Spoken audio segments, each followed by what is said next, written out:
अस्सलाम वालेकुम viewers, welcome to ज़हरा's kitchen. आज हमारे किचन में बन रहा है ज़बरदस्त सा मटन स्ट्यू, जिसके लिए हमने यहाँ पर 3 बड़े प्याज को स्लाइस करके लिया है, 8 से 10 सूखी लाल मिर्चों को लिया है, 1 टीस्पून हल्दी पाउडर, नमक टेस्ट के हिसाब से अपने, और यहाँ पर 250 ग्राम गोश्त है, 2 मीडियम साइज़ के टमाटरों को स्लाइस करके लिया है, खड़े गरम मसाले, ज़ीरा, काली मिर्ची, तेज़पत्ता, लौंग, इलायची, दालचीनी का टुकड़ा।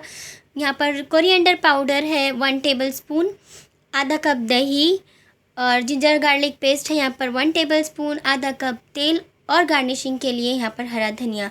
1.5 गिलास पानी लिया है। तो बनाना स्टार्ट करते हैं। सबसे पहले एक प्रेशर कुकर में तेल लिया और उसमें सारे खड़े गरम मसाले ऐड कर दिए, और ये जो 1 टीस्पून प्याज मैंने काट कर डाली है इसमें, और सबको गोल्डन ब्राउन कर लेंगे। यहाँ मैं मीट ऐड कर रही हूँ और इसको भी इतना पकाना है कि यहाँ तक इसका कलर थोड़ा सा चेंज हो जाए।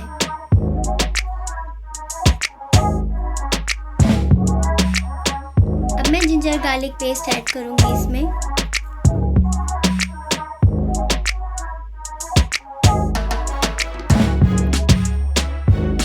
इसको भी इतना पकाना है कि जिंजर गार्लिक की रॉ स्मेल दूर हो जाए।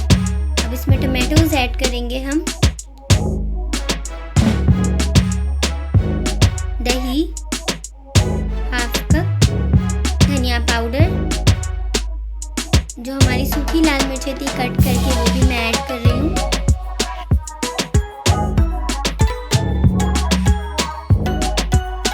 हल्दी और नमक। जो भी हमने प्याज काटी थी, अब ये सारी प्याज इसमें ऐड कर देंगे और इसको अच्छे से मिक्स करेंगे।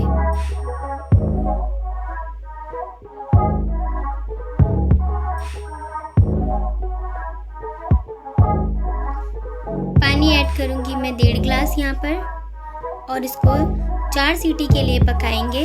15 मिनट तक के 4 सीटी आने तक इसको पकाएंगे। तो अब मैं चेक कर रही हूँ 4 सीटियों के बाद में हमारा जो मीट है ये अच्छे से गल गया है। अब यहाँ पर देखें आपको कितना थिक चाहिए ग्रेवी उसकी, तो यहाँ मैंने थोड़ी रिड्यूस किया उसका पानी, और अब मैं सर्व कर रही हूँ इसको। गार्निश करेंगे धनिया पत्ते के साथ में। अगर आपको रेसिपी अच्छी लगी हो तो प्लीज़ हमारे चैनल को लाइक करें। Thank you.